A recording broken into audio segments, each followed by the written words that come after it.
This video is a summary of a book I wrote on applying Aristotle's views of the virtues, the vices, and practical wisdom to Aeschylus' play Agamemnon. So, I don't know. I'll try to condense it. I hope I can get it condensed enough and still say what I think needs to be said.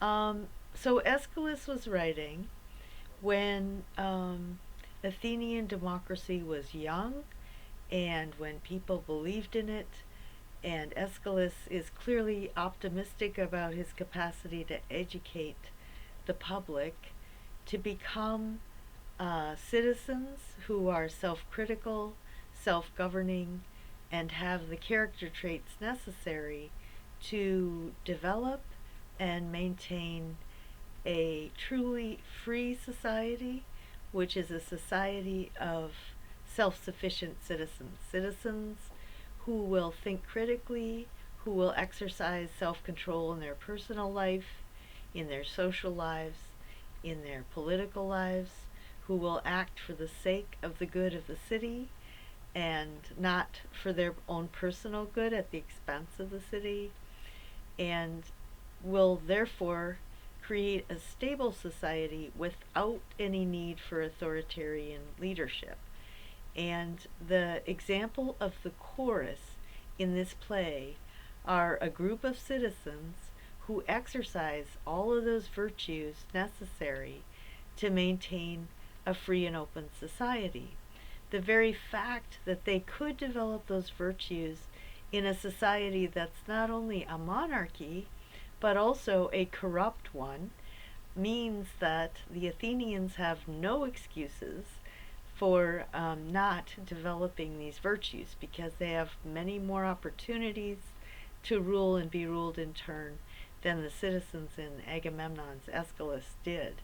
And yet the citizens in the play clearly make good decisions. Just like Homer, however, they aren't always right. Sometimes they're wrong, and they change their minds. So that's important, okay? That even the heroes are not black and white. They aren't totally white. They aren't totally good. They have weaknesses. They make mistakes, but they self-correct. That's the trigger. All right, the plot. The issue here is the story of the Trojan War. After Paris stole Helen, there was all sorts of debate about what to do. Certainly, there was an option of diplomacy and how seriously to take diplomacy, and then there was the option of war and to what extent war was going to solve problems and to what extent it was going to create more problems. Who really pushed for war and who really pushed for diplomacy? War won out, obviously. So they decided to go to war.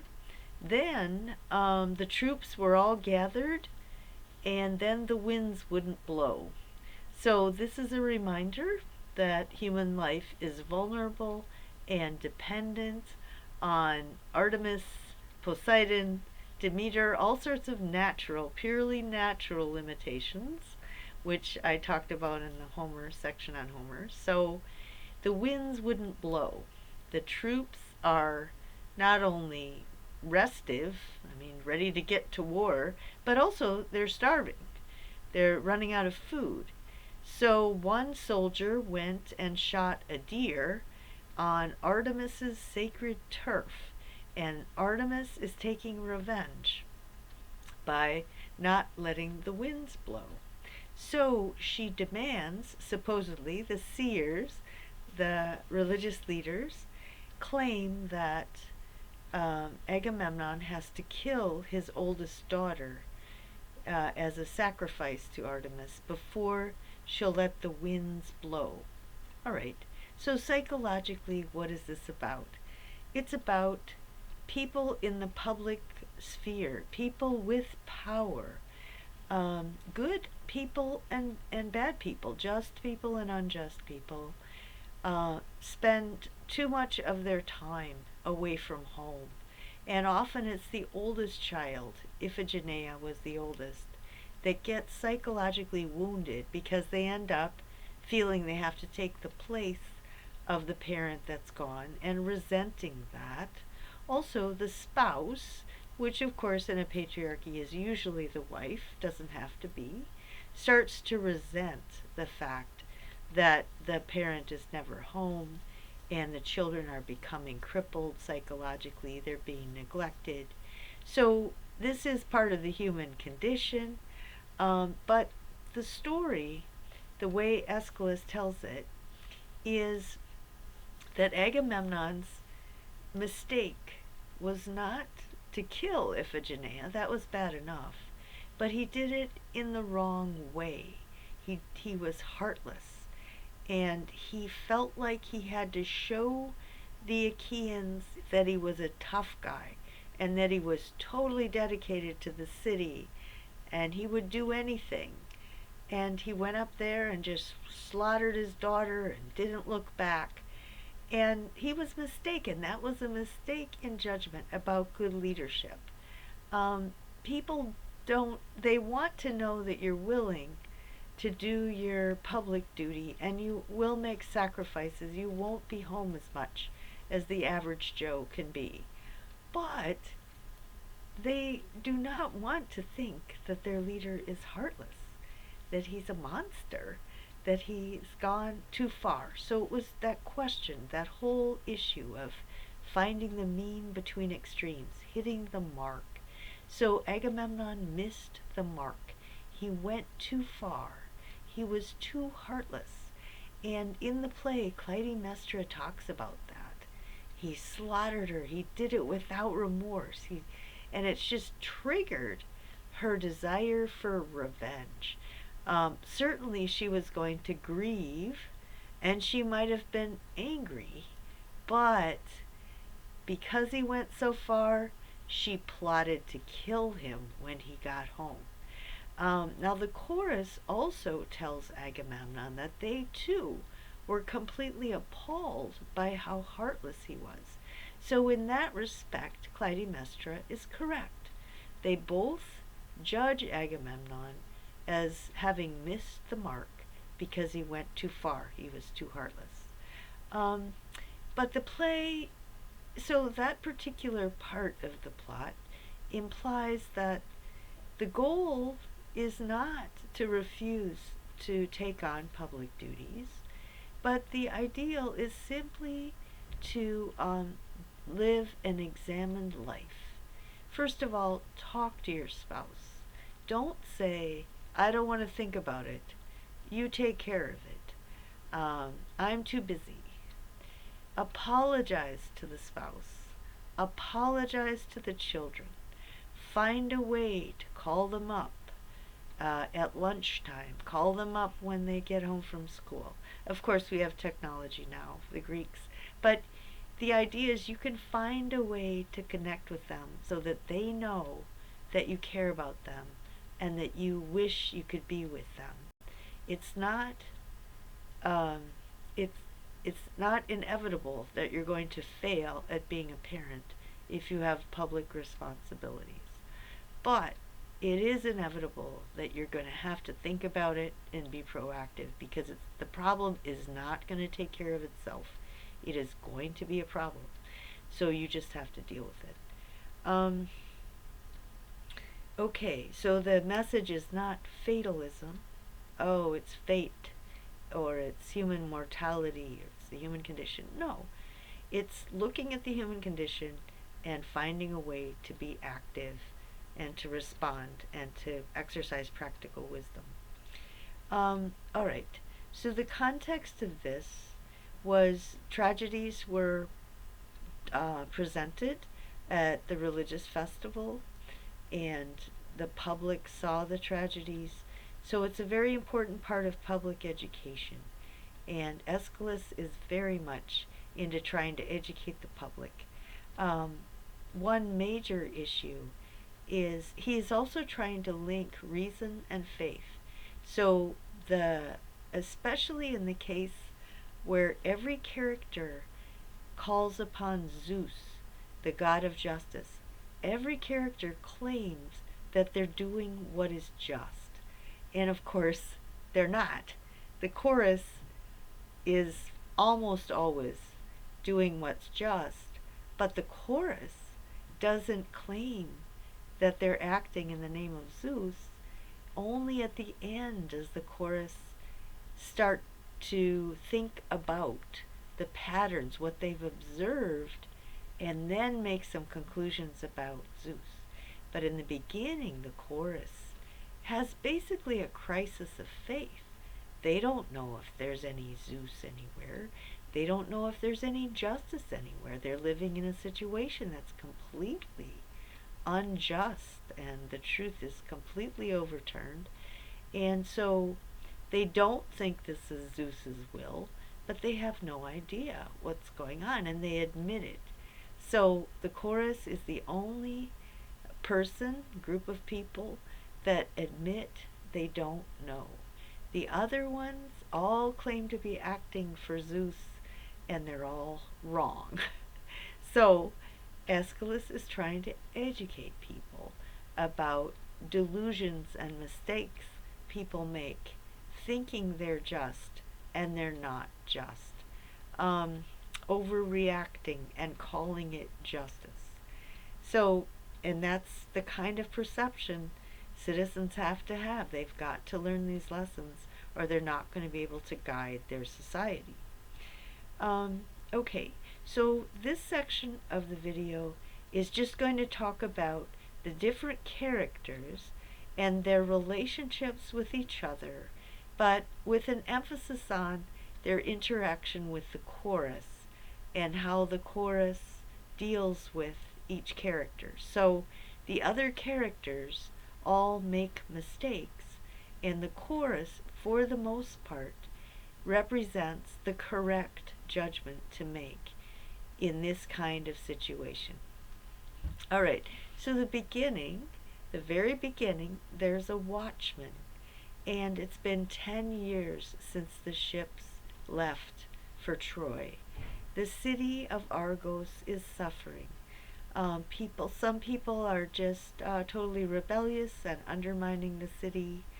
Other people are just depressed. People are afraid.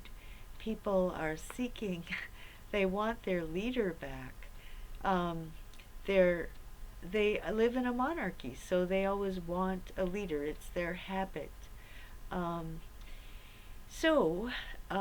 the watchman is waxing. He's feeling sorry for himself, and he's feeling sorry for his city, and he's moaning about the good old days. In the good old days, well, as the play goes on, Aegisthus, Clytemnestra, the chorus, they start talking about these good old days. Oh yeah, the good old days when Agamemnon killed Iphigenia. Oh, that's great. And also when Atreus, the whole history of the house of Atreus is a very blighted history. So the point is, the watchman is deluded, he's in denial, he's in a state of infantile regress. He wants to believe there was a good old days because he can't cope with the present, and he doesn't want to cope with the present.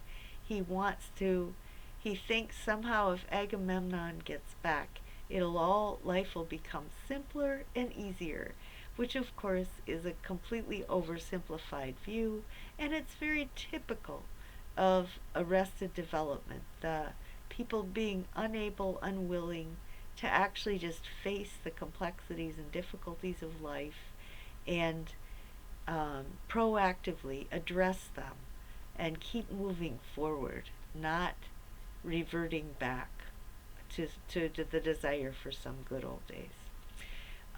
The other issue there is the house of Atreus. Greek tragedy has different traditions. There are families that pass on different plagues from one generation to the next. And their typical complexes, which I talked about I talked about this in the Jung section on complexes, that the house of Oedipus is plagued by the Oedipus complex. The house of Atreus is plagued by sibling rivalry. And the characters they just are obsessed with power. They cannot stand being overpowered. And instead of correcting the mistake, rectifying the wrong, and bringing the situation back into balance, which is what a just person would do, they take revenge.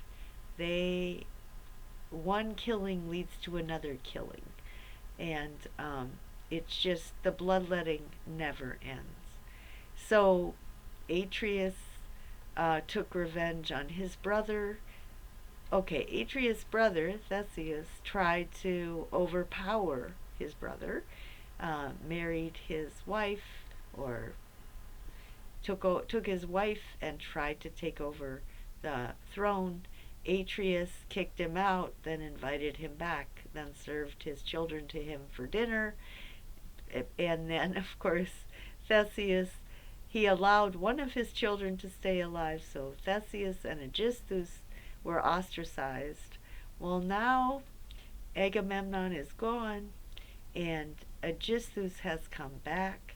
Clytemnestra, as part of her revenge, is to take him in to the castle and violate Agamemnon's rightful place as a husband and as the monarch. Very offensive, but Aegisthus thinks it's fine. And then Clytemnestra kills Agamemnon, and she says, I'm obsessed with power. Ever since I married into this family, I've taken on this spirit of vengeance, of wanting to not wanting to get overpowered, and taking revenge on anybody that hurts me. She's kind of shocked at her own aggression, but she acts on it anyway. So there's no good old days, incidentally, and so the watchman is wrong. But the people in the audience are supposed to examine themselves. They're supposed to have empathy. This is tragedy, right? You identify with the characters. You think, oh my gosh, I could do that, or I've done that. I get that. Me or my friends. And then flush it out, have a catharsis. So it's identification, pathos, phobos, fear of your own power to do that, and then a catharsis, flushing it out. Okay, I'm going to get over that. I'm not going to moan about the good old days. Okay. The next scene, the chorus enters, and Clytemnestra is there. Now, the watchman, apparently some fires are seen, and the way the plan was as soon as the ships start coming back, someone will light a fire on one Greek island, and the people on the next island will see it and light a fire. And so they'll send this message that gets there ahead of the ships, that the ships are returning, and also it went along with, and they won, all right? So there's this rumor based on this fire that the ships are returning and that the Achaeans won. Well, Clytemnestra is all into it, says, oh, that's great, wonderful. But the chorus says, wait, I'm going to wait. I want confirmation of the facts. So they are following the god Apollo. Apollo acts on reason and only believes something if it's based on the facts. So the chorus does this 2 different times in the play.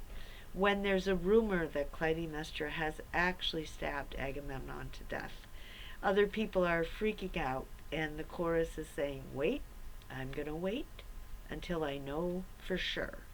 Clytemnestra comes out all bloody, says she did it, okay. But they represent not spreading false rumors, not believing false rumors, which is another way that a democracy is undermined and destroyed and destabilized. when people act on rumor. They have to, mature citizens who care about a free and open democracy will not do that.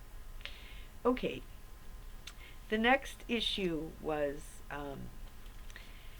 that the seers, the diviners, the religious leaders used the behavior of animals to try and predict the future. So I can't remember, some eagle was eating the babies of some bird or something, and the prophets were saying, oh, this means blah blah. And as the story proceeds, it turns out to be partly true, but also partly false. So it's not a reliable way to predict the future. And there are 3 different models for predicting the future in this play. How do we foreknow the future? How do we plan ahead? How do we know if any of our actions make any difference at all? And so the chorus at the beginning is completely discouraged. They think life is a crapshoot. You never know what's coming. Don't bother to plan ahead. Things will happen, and just forget it. Any claim to know is never going to work. Okay, and as the play proceeds, the chorus changes its mind about that. They start to understand patterns in human history. So, in the beginning, the chorus is living in Argos, and Clytemnestra and Aeschylus are living together in the palace, and the chorus is completely discouraged. They're forced to listen to these people, they're forced to obey them, and their idea of justice is completely overturned. And that's why they have a crisis of faith. And they don't know if Zeus exists. They say, I'll call upon Zeus, but I don't know if there's a Zeus. And they're willing to admit they know nothing. So at the beginning they say, I don't know anything, and I don't claim to know anything. Then the patterns start to emerge. And so the chorus, through their conversations with other people, start to learn the patterns. And one of them is the Trojans. He did find out that Troy lost, that he talked about greed. And the chorus says, if you raise your children to be self-indulgent, they're going to become monsters, and that will destroy your city. Also, if you worship money and you think you can buy your way to happiness, it won't work. So that's the lesson from Troy. Troy was the wealthy city, and Priam spoiled his son. And the chorus is saying there's a pattern there. Zeus is alive in human history, because you go to an extreme, you pay a price. And then the chorus themselves say, we raise our children moderately, we live in a house where we don't have more than we need, and our children grow up to be moderate. And so, if you have a strong character and you model that to your children will have a strong character. So again, Zeus is alive in human history. The other lesson they learn is that if you seek power, like Clytemnestra did, like Aeschylus did, those who kill will be killed. You don't get away with stuff in this world that, or at least you shouldn't get away with things. The powers of Zeus, this natural power of rectifying wrongs, is alive in human history, because when you go to an extreme, you offend someone else so much that they're going to destroy you if they can.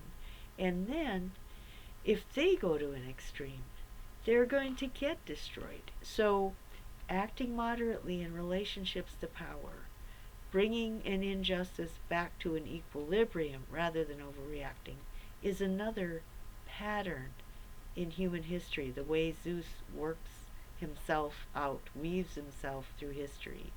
If you avoid overreacting, you will have a happier personal life, and your city will thrive.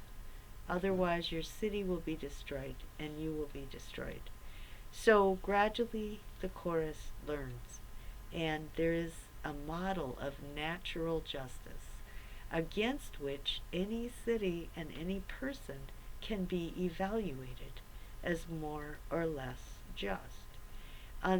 By contrast, Clytemnestra has this argument with the chorus where she says, why didn't you kill Agamemnon when he killed Iphigenia? It's your fault. You should have killed him. That was awful. But on the other hand, the chorus is now living under her and Aegisthus, and she tells them, you have to obey me because I'm the ruler, I'm the queen, and you should not disobey. So, because Clytemnestra has a complete double standard. All she cares about is to get her way. And she has no sense of justice. The chorus, on the other hand, changes the idea here is that the practically wise thing to do cannot be described in a definition. You can't say it's always right to obey your leaders if they're just or unjust. It's never right to obey your leaders, or whether you should advise your leaders. Should you always think your leaders are right? No. So what happens is at the beginning, the chorus accepts being ruled by unjust people because the city is so unstable, and to rebel would just make it a lot more stable. It wouldn't solve anything. So they're just waiting for Agamemnon to come back and reestablish some kind of order. When he comes back, they know that they have better judgment about how to treat the citizens.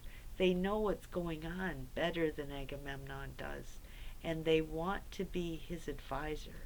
And they tell him they disagree with him about the way he treated Iphigenia, and they tell him they disagree about other decisions that he makes.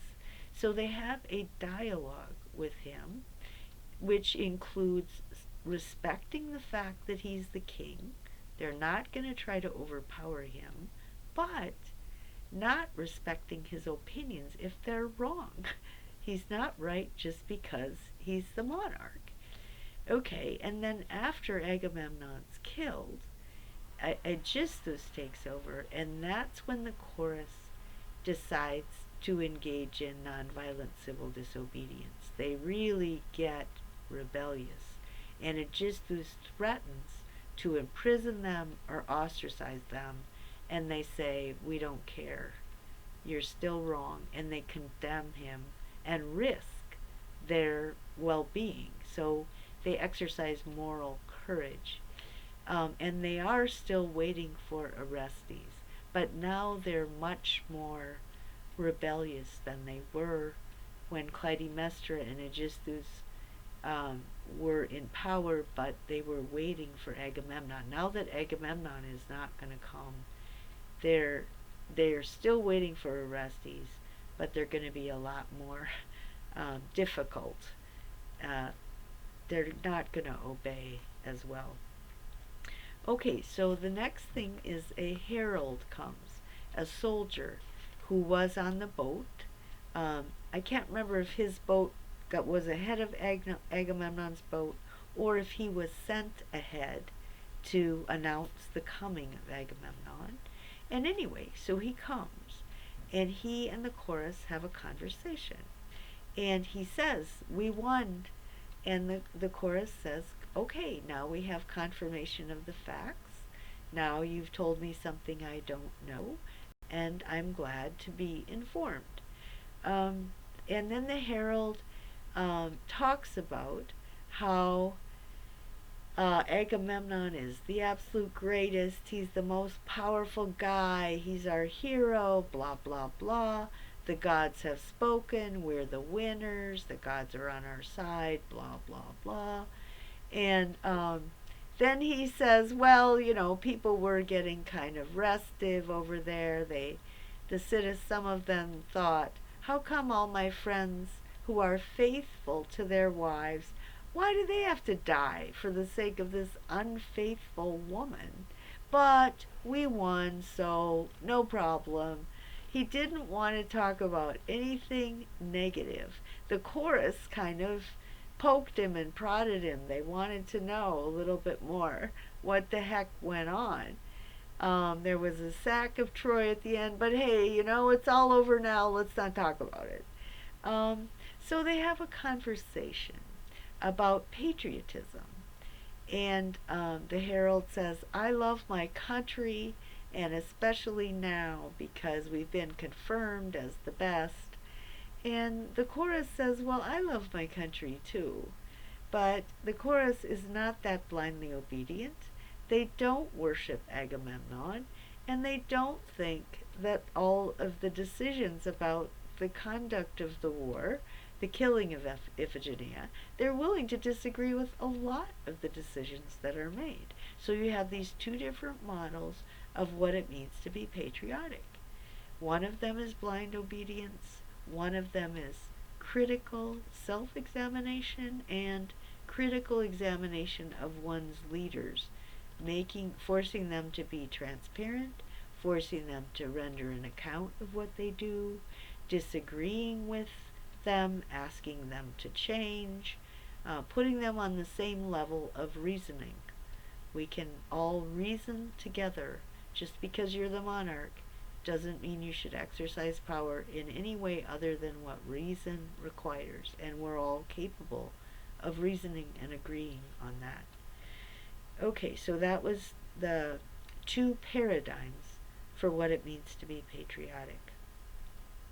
Next, so then Agamemnon arrives, and Clytemnestra, oh boy, this is what happens with married couples, of course. They can punch each other's buttons. They know each other's characters. They can either inspire each other or manipulate each other. And you guessed it, Clytemnestra wrapped Agamemnon right around her little finger. So, oh my gosh, but Agamemnon, all right, what did he do? He comes with Cassandra. So he brings a concubine. He brings this sweet young thing, the Princess of Troy, with him. And he tells Clytemnestra, first of all, his principle is, he has good opinions, as Aristotle says. Aristotle says, everyone has good opinions, but because of their weakness of character, they misapply them. Oh boy, that's Agamemnon. What does he do? His principle is, a good ruler should use his power wisely and should be gentle. Okay, should use his power gently. That's his principle. So what he says to Clytemnestra is, well, you need to take care of Cassandra now because she's here. You need to find a nice place for her to stay and make sure that she's comfortable. Well, first of all, Cassandra wants to be home. Like, you're totally abusing her. You've made her into your sex slave, basically. Now she has no future. You've taken away any future she could have. She's not going to have a family. She can't get married. She's in this strange place. She's basically a slave. But you're going to be gentle with her. Oh, thank you, Agamemnon. Aren't you a nice guy? And then you tell your wife, to take care of your concubine for you and be gentle with her. And it turns out that Clytemnestra also stabs Cassandra to death. And she says, I can't remember the exact line, but there's an indication that sexual jealousy is part of it. So Agamemnon, what he did was trigger sexual jealousy, just take it a little over the edge, which was the final nail on the coffin for Cassandra. It just motivated her to actually kill Cassandra. And maybe she wouldn't have killed Cassandra if Agamemnon hadn't been quite so stupid and arrogant and just in her face, oblivious to her emotions.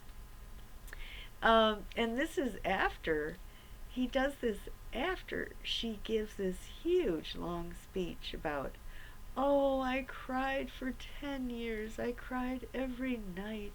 I missed you so much.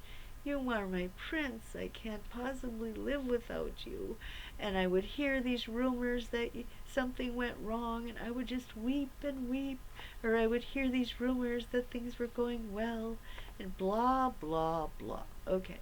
So, so the chorus is sitting there going, oh my gosh, but they don't speak up, okay? And Agamemnon believes her. So his pride and his delusion causes him not to think about, she might not be real happy about the fact that you killed Iphigenia. You maybe should be a little hesitant about whether she's really serious with all this fawning. You should anticipate that maybe she wants a conversation with you about what the heck you did before you left. Nope, he's totally deluded. He really believes he's the most powerful man in the world.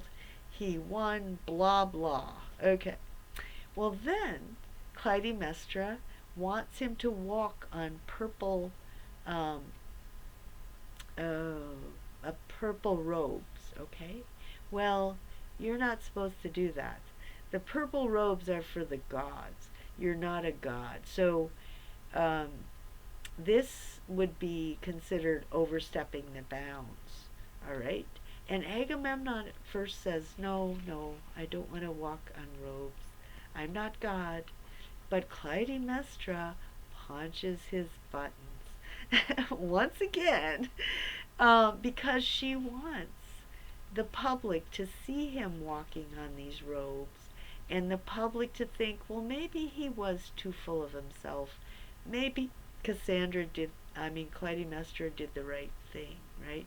She's trying to get some kind of public acceptance of what she's about to do. And so how does she manipulate him into doing it? Well, she says, if Priam had won, he would walk on robes. Well, what Agamemnon said should be, well, that's because Priam is arrogant. I'm not. I'm a humble man. I care more about the gods than Priam, right? That's why I'm better. Oh no. Oh no. If Priam would walk on robes, then Agamemnon is thinking. It's that old desire to have power. You have to be number one.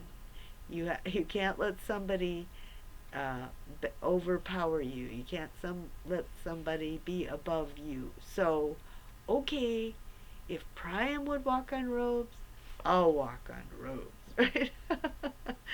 So, oh my gosh, she really wraps him around her finger, and he walks right into the house and gets stabbed to death. So he deserved it. He's deluded. He's just a classic guy. The bigger they are, the harder they fall. And so it is, people who know this play obviously know Homer, and they know the story of Agamemnon in Hades. So Agamemnon goes from being the most powerful man in the known world, and 1 hour later He's been murdered by his wife, which is about as low as you can get, and he's going to spend eternity in Hades moaning about it. So, the story of how Clytemnestra was able to manipulate him into actually walking right into his death is pretty amazing. Um, okay, the other thing Agamemnon does is he talks to the chorus. And the chorus, um, and this is a model for um, every good ruler needs to have good advisors. There's no way that a monarch should try to rule on his own. He needs good advisors. He needs advisors that are informed. He needs advisors that are emotionally mature. He needs advisors that will rein him in if he wants to go to an extreme. He needs advisors who um, are listening to the citizens, because a monarch is separated from the citizens.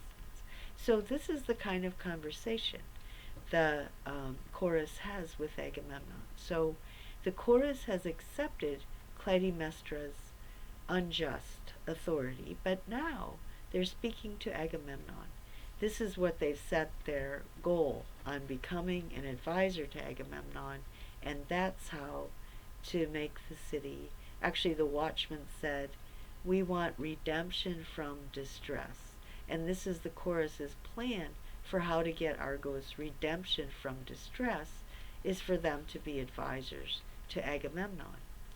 Okay, so Agamemnon again comes up with this wonderful principle. Okay, we have to reward the people who acted justly for the last 10 years while I was gone, but we have to have no tolerance for anybody who acted unjustly. We've really got to root them out, pull them out. So he's pretty authoritarian. Well, the irony is that, you know what? That's the same attitude Clytemnestra had. She just happened to think that Agamemnon was the one you had to root out and you can't tolerate. He killed Iphigenia, so talk about an unjust person. So Agamemnon, again, he's blind. He doesn't see that his principle applies to him, and that's why he died. All he sees is the way he thinks it applies. Okay, and the chorus levels with Agamemnon in a lot of ways. They tell him they were disappointed in the way he killed Iphigenia, which should be a hint that maybe Clytemnestra is faking it. But no, his delusion, he would never get the hint. Okay, they also tell him that the citizens, a lot of them, are resentful about having to fight for Helen, an unfaithful wife. Other citizens are, the chorus is speaking for the citizens, and obviously has a voice that Agamemnon needs to hear. And so that's why I think the play is called Agamemnon, is that there was some hope that even if Agamemnon was kind of clueless, he was listening to the chorus, and the chorus had good judgment. And there's reason to think the city could have been redeemed from distress. But it was just because Agamemnon went too far. The way he killed Iphigenia, the way he ignored Clytemnestra, the way he set up these principles and didn't realize that they apply to him and they go too far. So that was it. And he's the intermediate character. He makes a mistake in judgment. So again, people should be able to identify with Agamemnon. They should just know.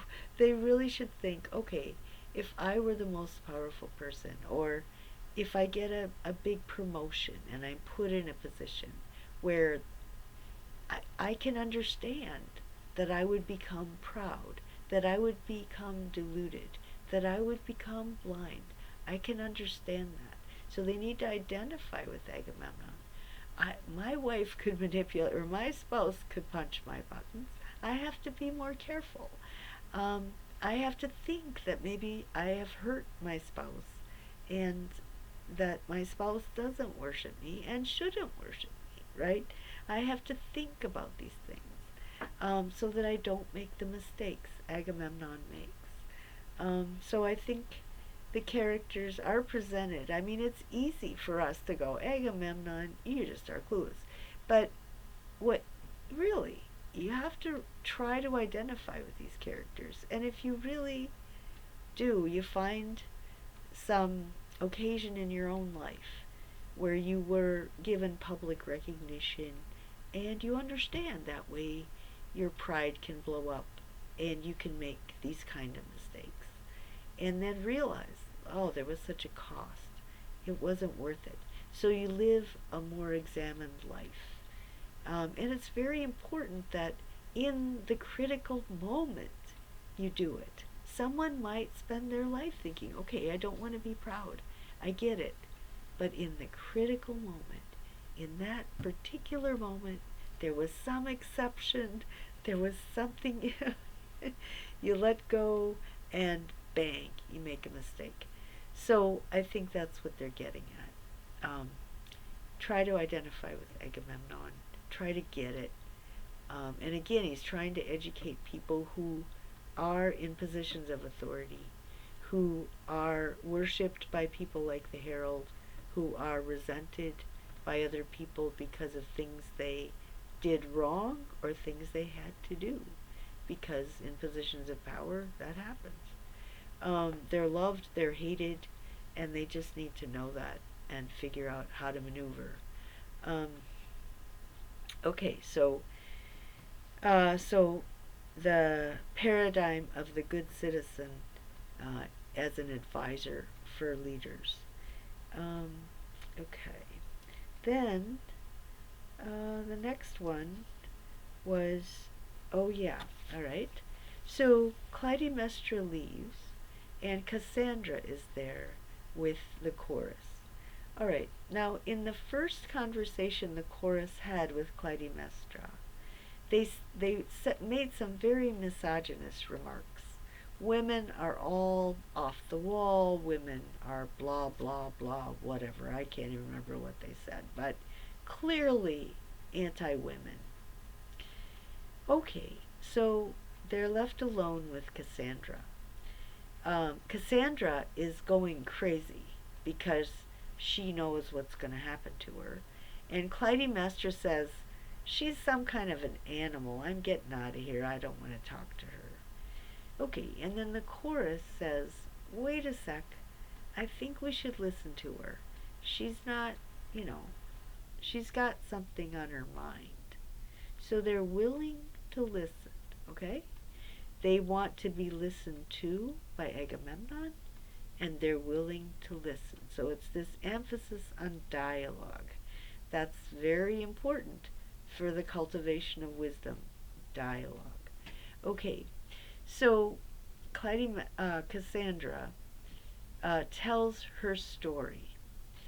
Apollo fell in love with her, and he gave her the gift of prophecy, foresight. She literally knows what's going to happen in the future, unlike other human beings. Apollo knows the future events. Cassandra also does. Human beings, like the chorus, don't. Of course, human beings are always anxious. They want to know about future events, but they don't. So Cassandra tells her story that Apollo fell in love with her and gave her this gift, and she had promised him she would have his baby, and then she refused. So she had basically lied. And then, I think, this is my interpretation, Apollo was thinking, I should never have given her that power, because, oh my gosh, she can use that power. She can know what's happening and lie to people and become incredibly powerful and corrupt. So then he curses her with the curse that no one is going to believe her. So she will know the future, but no one will believe her. So, yeah, that's not a very nice situation to be in. So, she knew when Paris brought Helen to Troy, she knew that the Achaeans would come and the city would be sacked. She could see it, and she tried to tell people, but the Trojans would not listen to her. Um, and now she can see that Clytemnestra is going to stab Agamemnon to death, and she's going to stab her to death. And of course, she's a little upset. But she also says, she tells the chorus about the house of Atreus because she knows all these secrets. And again, the chorus, they're human, right? They're not superhuman. So they do the thing that is natural. They have some shred of patriotism or loyalty to their society, and they get offended and they get defensive. Who are you? Like, how do you know this? Or, you don't have any right to know this. I don't want to talk to you, right? I mean, who are you? Get out of here. So they have this defensive reaction at first, and then they just have to admit it. She knows. She knows the truth about the house of Atreus. And then they think she knows the truth about her own death. And they start admiring her. And they say she's noble. She has a nobility to her as she tells the story of Apollo. And so the chorus has grown, okay? They've changed. And again, it started out with acknowledging the facts. The fact is, she knows the facts. She has superhuman knowledge. And then, even though she's a woman, and she's a Trojan, and we're supposed to think of Trojans as barbarians, and she's a slave. She's nobody. She's the bottom of the bottom. She's Agamemnon's sex toy. But the chorus is willing to give up sexism, ethnocentrism, blind patriotism, loyalty to one's country, give up everything for the sake of truth. And so they listen to her, and they break the spell. Okay? First time ever, somebody listened to Cassandra.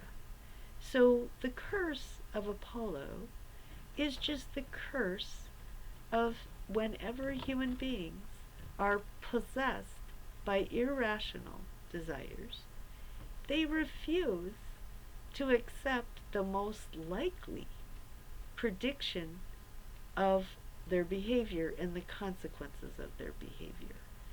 So you have 3 different models of how to foreknow the future.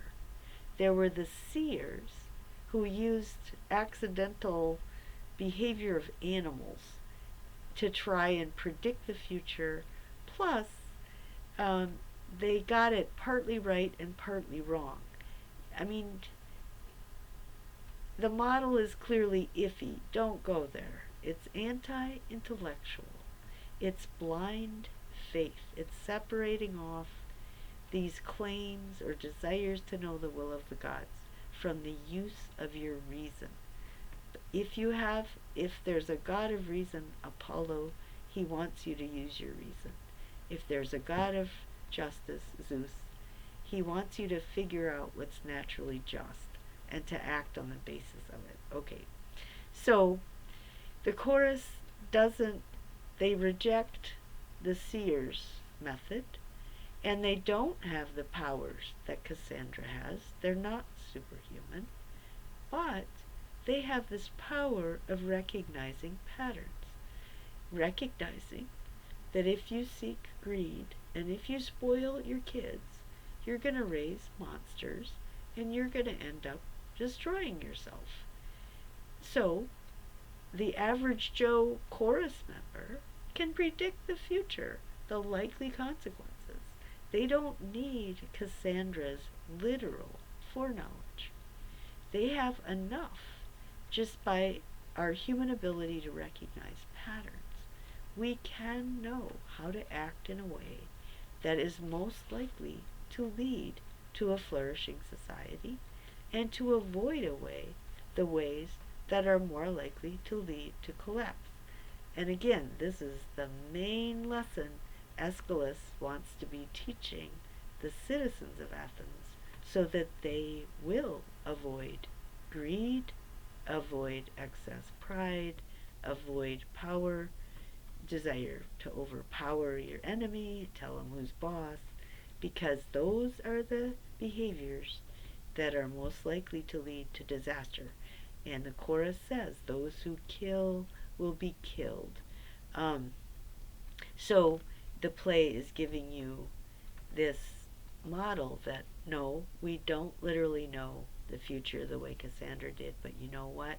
We know enough to know how to live, and that's good enough. Okay, I'm not going to finish. I'm going to have to do another video to finish up.